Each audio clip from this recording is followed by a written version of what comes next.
Naam, shukran za dhati mpenzi mtazamaji wa runinga ya Pila. Jina langu ni Jimmy Njoroge na bila shaka mbiu ya mgambo ikilia kuna jambo. Huu ni wakati wa makala unayoenzi ya Mjue Kasisi Wako. Hiki ni kipindi ambacho kina hoji, kudadisi na vile kutathmini safari mbalimbali za makasisi humu nchini. Vile kwenye kipindi hiki tunaweza kuangazia masuala mbalimbali yanayoathiri jamii ya sasa. Kwa mfano, jambo la ndoa limekuwa ni changamoto kubwa katika maisha ya kisasa. Vile tukiangazia kwamba ndoa za wanarika zimekuwa zikiingia kitumbua. Kutusaidia kuchanganua suala hili zima kwa kinagaubaga ni Pst Frank Mbugua kutoka kanisa la House of Destiny Kerugoya. Na yuko hapa kutueleza pia safari yake na mchakato mzima uliopelekea yeye kuwa kasisi. Karibu kwenye kipindi Bwana Frank. Asante. Ungeanza kwa labda kwa kujitanguliza na kusalimia watazamaji. Thank you. Majina yangu naitwa Frank Mbugua. Mimi ni kasisi katika kanisa la The House of Destiny huko Kerugoya. Yes, and I am married. I have one wife and two children. Yes, and now I think I'm celebrating since I got saved. I think could be 27 years since I got saved. Naam. Nini ilipelekea msukumo wako wa kuwa kasisi? Ni mambo yapi ambayo yalichangia katika safari yako ya kuwa kasisi? I think kwanza kule nyumbani nimetoka, my parents were good Christians and serving in church. And so kwa hivyo hata kwa utoto wangu mimi nimejua Sunday school, nimejua kanisa na nimependa Mungu. So alafu tuseme nilipoenda high school, I think 1982, when I had God's call, nikasikia Mungu ameniambia I want me to serve him. Sikuwa najua kama nitamserve nikiwa kasisi, but I knew I had the call. Hivi kwamba uliokoka ukiwa bado shuleni? Yes, but I was in primary school. Okay. Then niliokoka nikiwa primary school, nikaenda high school nikiwa kama nimeokoka. Alafu sasa ndio in high school ndio nimesikia mwito wa to serve God. After high school I joined full-time ministry. Na sasa that should have been end of 94. Na mpaka sasa nimekuwa full-time ministry, but I was working as a youth pastor all along until about 3 years ago when now God called me to start a ministry called the House of Destiny. Alright. Yes. Na kabla hujajiunga na mambo ya kuhubiri, ulikuwa ukijihusisha na biashara gani? Au ni mambo yapi ambayo ulikuwa ukifanya kabla hujaingia kwenye uhubiri? Ningesema hivi, kuhubiri au kazi ya ministry ya huduma nimekuwa nikifanya, bado nikifanya biashara zingine.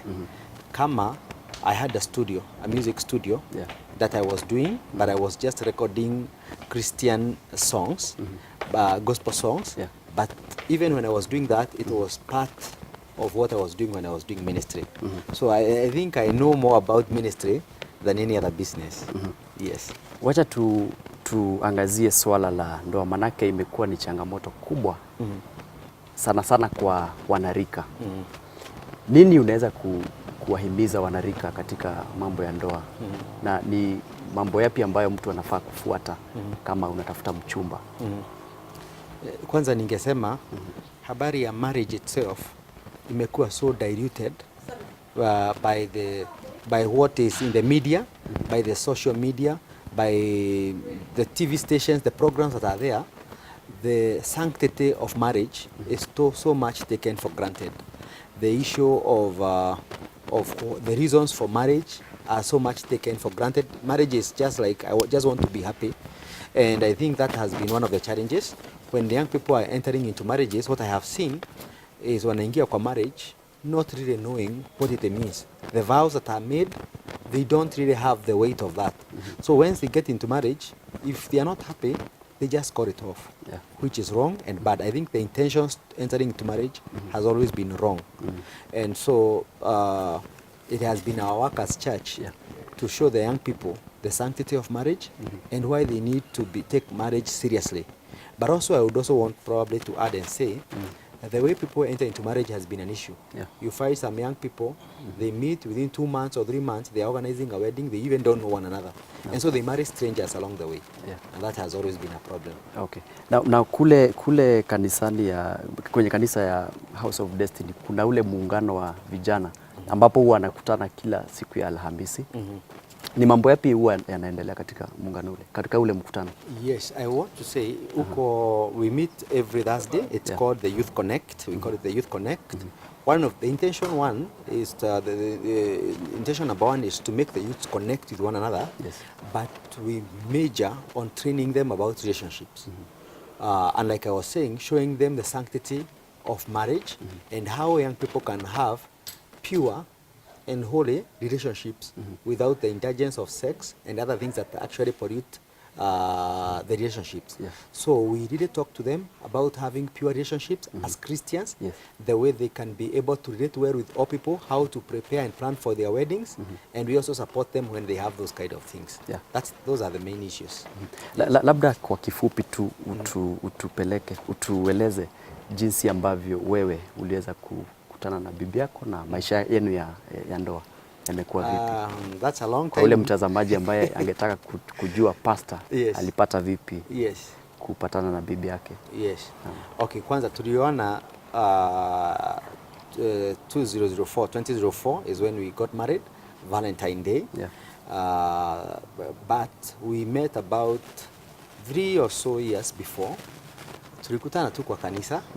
I think my wife alikuwa amekuja Kirugaya kutoka Nairobi, amekuja ameona kanisa nzuri na sasa hapo tukajuana, nikamjua and then we dated and had even courtship for about 2 years and then we did our wedding in 2004. Yeah. So it was just how I think young people meet. We just meet in church as we do ministry. Both of us are doing ministry serious with serving God. Yeah. In the process, I think something clicked between us.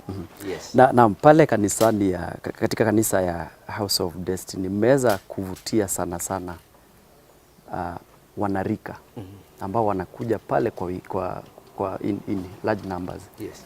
Siri inaweza kuwa ni nini pastor? Ya kuwaleta vijana kwenye kanisa, manake tunakuta ya kwamba wengi wamepotelea kwa mambo mengine kama mihadarati na madawa ya kulevya. I may not be able to pin down one of the reasons or many of the reasons, but genuinely we are genuine in our concern to the welfare of the young people. Yeah. And we love them without judging who they are or how they are coming in church. Yes. We don't judge what they do, we don't judge what they say, but we teach them the word of God uncompromised. So we welcome them to come. And when they come, we make them feel at home. Some may not dress the way probably you think it's okay. Some may not have the language that you want them probably to have.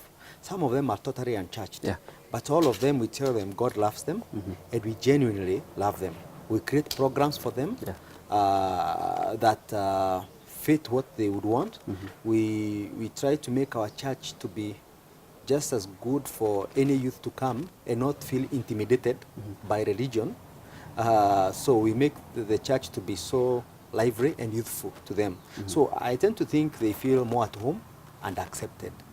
Yeah. Vile mnawa treat kama nyinyi ni parents wao ama kuna ile session mnakuanga nayo mnaongea one on one bila kuficha mambo katika. Yes, one we whatever when they have issues they know they have a direct access to us. Yeah. Even as pastors, they don't even have to have an appointment to come and see us. So if they have an issue, they can just walk into the office anytime. Yeah. We are very confidential with what we talk about. Even when they bring their issues where they have done some stuff which probably we wouldn't want them to do, we don't judge them. So there is that homely feeling that probably they feel. We don't force them to feel like we are parents to them or anything like that. But generally you realize after you talk to them and you guide them, they feel that probably they are cared for more than probably anywhere else. Yeah. So that's what we do. Alright. Na vijana wengi wamekuwa wakijihusisha katika ile ndoa almaarufu kama kamwiste. Yes. Na unapata ya kwamba sana vijana ambao wako kwenye colleges na universities wanajihusisha na mambo yao ya kumove in, wanakaa kwa nyumba moja bila kuana kirasmi. Yes. Je, sijui ama jambo hili limekubalika ama ni vipi unaweza waeleza vijana kama wale? To start with, I would say that is not godly. It's not the God's way for them to have. But I would say most of our youth are going that way. Yeah. And one of the issues is because I think the society has commercialized weddings. Yeah. And what we try to tell them is that you don't have to have an expensive wedding. You can even go to the pastor's office and you can organize to have a wedding, and we can do the wedding bands in the church without them having this mega thing that is there. So we are trying to demystify the issue of weddings, showing them marriage is not about the wedding day. So some of them, the reasons we get why they do that, one is because they think it's expensive to have a wedding, so they just fight, come we stay to be okay. Number two, they will say they may fall into sin before and then they decide to stay together. Some of them it's because of unprepared pregnancies. So we talk to them and we guide them, and that's why we teach them about having relationships that are holy without having fornication, because these are things that that force them to start marriages that they never intended to have. So come we stay, I would say, from the church perspective, is not the godly way of having a marriage. Yeah. But since they are there, what we do is that we tell them, if you're already married, you're having come we stay, come officialize them in the church, and then we give them counsel. We give them free counseling if they've been married through come we stay, because nobody counsel them about marriages. Yeah. So we counsel them for free. Yes. So you do that for free? Yes. And how have you been able to maintain this for all that time katika pale kanisani? Yes. Kuweza kusustain ile ndoa yenu katika kanisa, manake wewe nafahamu ya kwamba wewe na bibi yako mnahudumu katika kanisa. Yes. How do you balance between that and family roles? Yeah, one, I would say serving in church to us is a passion. It's something that is not, we are not trying to do it out of its work. Yeah. We are doing it because it's coming from our heart. But then I would say we are very deliberate on separating church and family. And our understanding and our belief is that family, our family, comes before the church. So our children, the care we give them comes before the ministry. Sure. And we would rather lose the ministry and not lose the family. That's the calling of God, that family comes first. So we are very, very deliberate. We have the days that we have off, and when we have off and when we have family time, it's family time. Then when we have office, it's office. So we try as much. It's hard, it's not easy, but we try to balance with a bias with the family in everything that we do. Naam. Yes. Leo tunaangazia masuala ya ndoa, na kuna maswali ambayo yaliweza kuandikwa na wanarika ambao walikutana kwenye mkutano uliofanyika wiki iliyopita. Maswala chungu nzima na nataka tuyaangazie, lakini kwa sasa nataka tuende kwa mapumziko. Kumbuka ya kwamba unatazama makala ya Mjue Kasisi Wako, na hii leo mada yetu ni ndoa za wanarika. Tutarejea hivi karibuni na maswali ambayo wanarika wameweza kuuliza kwa Pst Frank. Usiende mbali.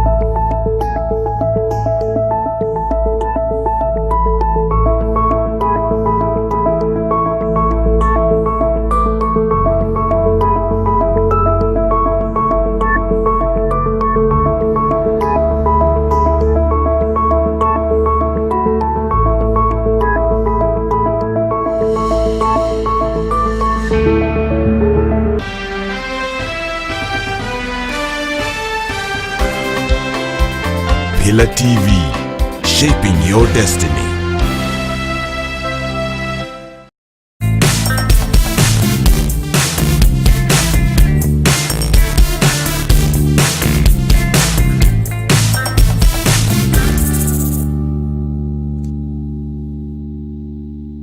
Naam, karibu tena kwa kipindi cha Mjue Kasisi Wako. Kumbuka ileo tunaye mchungaji au Pst Frank Mbugua kutoka kanisa la House of Destiny Kerugoya, na bila shaka ameweza kutueleza mengi zaidi kuhusu masuala ya ndoa za wanarika. Bila shaka pia mimi nimeweza kunufaika kwa mengi, maana mimi pia ni mwanarika.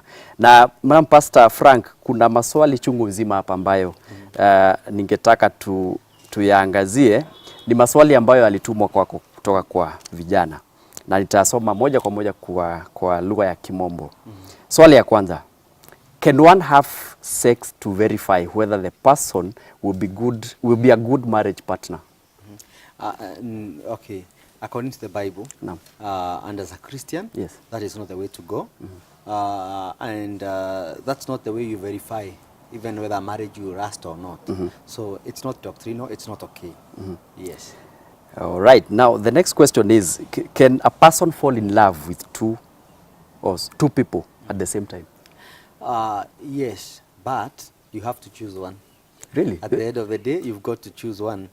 If you're a Christian, we don't believe in polygamy. You cannot marry two people. Yes. And you have to know who you love most. It's just like when you go to buy a car, and you can love so many cars, but Yes. you have to choose one. Yes. Or if you go to a hotel, you might love all the food that is there, but you have to choose probably the kind that you want to take. All right. Yes. Kuna mwingine hapa anasema kwamba I have had so many relationships broken and more so by the people I trusted and gave my heart, but they play with it like a child playing with a toy. I just feel I should adopt a child and never marry. What would you say to such a person? I would say it's not okay to get a philosophy out of bad episodes in our life. Yes. I don't think that everybody will behave the same way, despite that some people have done that. Unfortunately, to the person, I think it's a lady who has said that. Yeah. It's unfortunate that she has been having that, but I would say there are men out there, young men out there, who are very mature, who are very dignified in even relationships, and will not necessarily treat you that way. You cannot just choose to live your life in such a way just because some bad people have crossed your path. I think the best way to take, I would probably want to say that, is to take that was a learning episode in your life, and probably the next time try to get to know people more before you even engage in giving them your heart. Okay, good. Thank you for that advice. The next question is, I am in a relationship with this guy for about 4 years now. The only issue is that he has never implied whether we are in a serious relationship, but I stick with him because I love him and I hope he will come to his senses. He doesn't believe in weddings and marriages because his mom and dad separated when he was young. Am I in the right track? I think you have to consider that. I would say she needs to consider a lot there and get to know from the guy whether he's still, if he doesn't believe in marriage or you believe in marriage, then I think you should move on. If not that, have a candid talk. Yeah. Call the person and get to know where you are at in your relationship. Yes. You might be going at very, very different directions, and it is not helping you, and you might waste your time hoping that it will work, but it may not eventually work. So have a candid talk. Sit down and get to know whether he's interested with you towards marriage or not. If not, I think you should move on, even if it is hard. Naam, shukran. Mwingine anasema, is it possible to have a chaste relationship? Chaste, I think chaste. Chaste. I think that's what he or she could be meaning. Yes, and chaste, I mean when you abstain and probably or you live a holy life by choice. Yeah. It's possible, it's doable, we did it, and I believe that is not something we can even bargain. I believe the youth of this generation can live pure and holy lives, even when having relationships.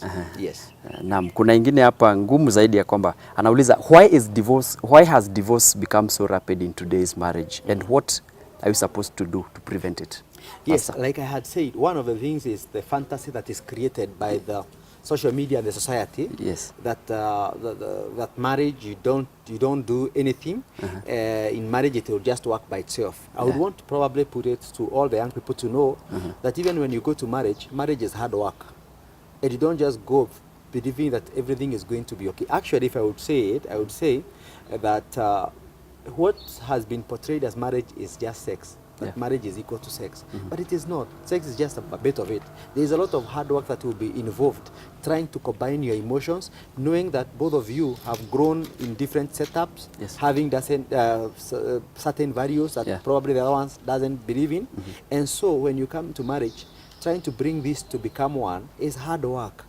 And so I would say, if I put that into perspective, Yeah. when now young people come into marriage, they're expecting it will just be a bed of roses. And then they find it is not. Yeah. And they quit too early. I think so many of the divorces that are there could have worked out if only people took some time into it. All right. Then allow me to just say this. Okay. Young people must know that it is good to go through counseling before marriage. It's good to understand some of the things. It's good to have the benefit of the counsel of people who have gone through marriages for you to understand it clearly. Just reading in the newspapers and all that doesn't make you understand the reality of a marriage. So sometimes people go strangers in marriage or with no understanding about what marriage is, and so they end up in divorce. So we rush too much at times. Yes, yes. Now, another one asks, how do you deal with conflicts in relationships? And how do you gain, I think there's one question. Yes. How do you deal with conflicts in relationships, and how do you gain trust in each other? Yes. Okay. One, I would want to say that I'm talking in the confines of a Christian relationship, and one of the things how you gain trust is the issue of time. Yeah. Because sometimes we never give our relationships time. To be able to trust somebody, you must know somebody. Yeah. And so you cannot say that you have been dating for 1 month and you want trust to be there. You don't build trust with no time. Yeah. So I would say time helps you to know the person and to trust a person. Then the issue of being honest to one another will help you. Yeah. So when conflicts are there, how do you deal with them? I would say because we are dealing with the concept or the confines of a Christian relationship, I believe there are people, there could be a youth pastor, there could be a pastor when there are major conflicts that needs to be resolved. You can go to such a person, all friends who are married and such, and they can be able to help you in some of the conflicts. Instead, I want to be very clear, instead of having your conflicts, discussing them with your friends, Yes. sometimes they don't help as much. They might have opinions that are not necessarily good. Yeah. Go to people who have gone through that and they might be able to help. All right. Yes. Moving on swiftly now, another one is asking, how do you grow spiritually as a couple? I would want to say one is having a common place that you go to church. I totally discourage people going, a young couple or such, or even generally all couples, going to different churches. If it's possible, go and feed in the same place so that you grow spiritually in the same way and the same level. Yes. And dedicate yourself to serve in a certain local church. Okay. It's so important for you. Having a couple that just goes to church and doesn't serve, they may not never understand and know the impact or the satisfaction that you get when you serve together in a church, in a local church as a couple. So that is the way you grow spiritually. Then go and submit to a certain church, to a certain pastor, and there you'll be able to grow spiritually together. Over and above the issue of things of praying together, even in the house, having fellowships together in the house, that also helps. But much more is having a common place you worship together. All right. The next question is, what steps do you take when you rely? This is a bit not clear. Let's keep that because it's not very clear. Let's go to the next one, which says you are in a relationship and your former boyfriend or girlfriend always disturbs. What's the best move to make? One, you block them. Do you just ignore that? You know, there are so many ways that you can tell somebody, I'm over this. Yes. But I would also want to say, you should also make sure that when you are ending a relationship, have a decent closure to that relationship, whereby there are now hangovers that you come over even after the closure, whereby you sit down and you're able to talk it out or have a way that the other person is able to know it's over and you're not going back there. So that they don't have that issue of trying to call, trying to get you back. But then I also believe that you can be adamant in the way that you say it's over. If you find that this person is still insisting and you want to move on, we have very many... Pastor, just to cut you short, don't you think when you break up amicably, that will have left a window for the other partner to come back? Not really. I think, in fact, I say it's the most mature way when you are having a closure in a relationship. Yes. It should be very, very mature. Yes. I actually totally discourage sending a text message or doing it on WhatsApp because that's not the way you started the relationship. Yeah, how should you do it? Yes, I believe where possible, if it is possible, the best way is to even sit down and have a dignified way of have a ceremony to mark not the end necessarily a of ceremony. Not necessarily a ceremony. Yes. But I believe you can be able, because that's the mature way. You say it's over. We may not like this episode, but that's why I believe you can be able to put down a relationship, but not putting down the person. That you leave the person that you are with the self-esteem that they had and dignity, and you make them understand it is not that they are a problem. It is just because you can't be able to work together. And that should be done in a decent way, that even over and above that it broke down, eventually in life you can meet and you can be able to communicate without feeling hurt. So it should be done in a dignified way. All right. Yes. Thank you. That has been a great challenge to most of the youth. Now, the next question is, what do you do when a man who was formerly married proposes to marry you? They have just parted with the wife and kids together, but says he's only taking care of the kids. What I would want to say is there should be a lot of clarity there. Yes. Have they just separated or have they divorced? Because if they've just separated, that man is still biblically, even legally, still married to the other person. So if they have separated, doesn't mean that he is not married. So the only other way that you can be engaged or have any connections based on love with the person is if they have totally divorced. But I would also want to say, even in that case, you need to understand a lot of things that happen along the way and to know that where it is okay to somebody they've divorced, you can still, if you are a young girl or a young man, you can still have the marriage, but know there is a lot of baggage that will be involved in that, and you must be mentally prepared for a lot of things that will go along the way. So I would say you need a lot of counsel. You need to get opinion, if possible, from a pastor or from a counselor to be able to know what you're getting into. All right. Yes.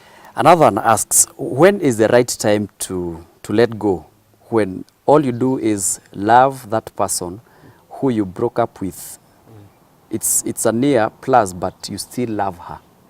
Is it possible to love a person you've broken up with? Yeah, it's good. You know the issue is,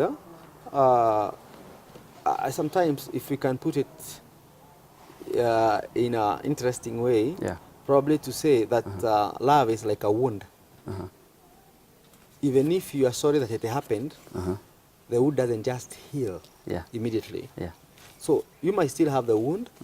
So that is now the feelings. You still probably have the feelings, especially if it's the other person who broke it off. You might have the feelings, but you have to overcome it and stop entertaining thoughts that it might come back. It's good to be able to close your heart and move on. So you can still have the feelings, but don't nurture them. Okay. Yes. Now, there's one interesting one here. This one asks, when a lady rejects a guy, should the guy go on chasing after her or should he quit? Pastor. Okay. Well, that's relative because there's so many questions I'd want to ask. You know, if we could put dating and loving like hunting, and you're hunting for an antelope, and you miss it the first time, you don't do give you stop? up. You don't give up. So, but I would also want to say, it's also good to also understand that if somebody tells you off severally, probably they're not interested in it. And love is two-way traffic. It must be mutual. If it isn't, then probably you are overdoing it. So you don't just give up the first time, probably even the second time, but then you must judge when it is too much and then you have to move on. Okay. Yes. Another one asks, how do you approach a situation where a guy feels bad when you are around other guys, yet you are not in a relationship? Yes, he acts as if he is in love with you, but he has not yet communicated. How do you approach that? I think humans talk, and that's the way you should be able to clarify some of these issues. Yes. But it's also good to know that some people have the tendencies Yeah. to be very possessive. Yes. They are possessing you, yet they don't own you. So, and I would say from such turn away. I don't know whether I should say that. Yes. But then you should see some tendencies that are not okay when somebody is trying to own you, yet you've not had such kind of a conversation. Yeah. But then, probably if you find that it is chronic, have a sitting with the person and ask for, and get to know where you are at again. All right. One last one here. Yes. This one asks, how do you know you are in love? I would say like this. Somebody told me that some of these things is like an elephant. When somebody explains to you what an elephant is, if you've never seen one, you may not be able to explain, but you say it's big. But when they see it, they will know it. In the same way, how you know you're in love? When you get it, you will know it. Yes. When you're in love, you will know. But I'll say it's probably sometimes it's through a process. Other times it's through it's called, you just see somebody and you're falling in love with them. Yes. How you fall in love, it's a mystery. Actually, that's what the Bible says. It's a mystery how you fall in love. But when you're in it, you will know I'm in love. Okay, thank you very much Pastor Frank for your time. Asante. Tunashukuru sana kwa kupata muda wako kuja kwa kipindi na vile kutusaidia kuchanganua masuala kadhaa kuhusu ndoa za wanarika. Na tutakualika tena bila shaka uweze kutueleza mengi zaidi.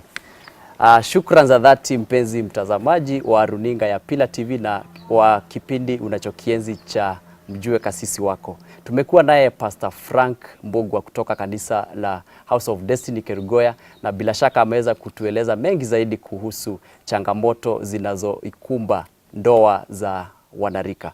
Bila shaka kufikia hapo basi tunakunja jamvi letu la Mjue Kasisi Wako hadi wiki ijayo, na kutakieni utazamaji mwema, na nakuacha kwa dhana moja kuwa paka haishi kwa msela. Naitwa Jimmy Njoroge, kwa heri.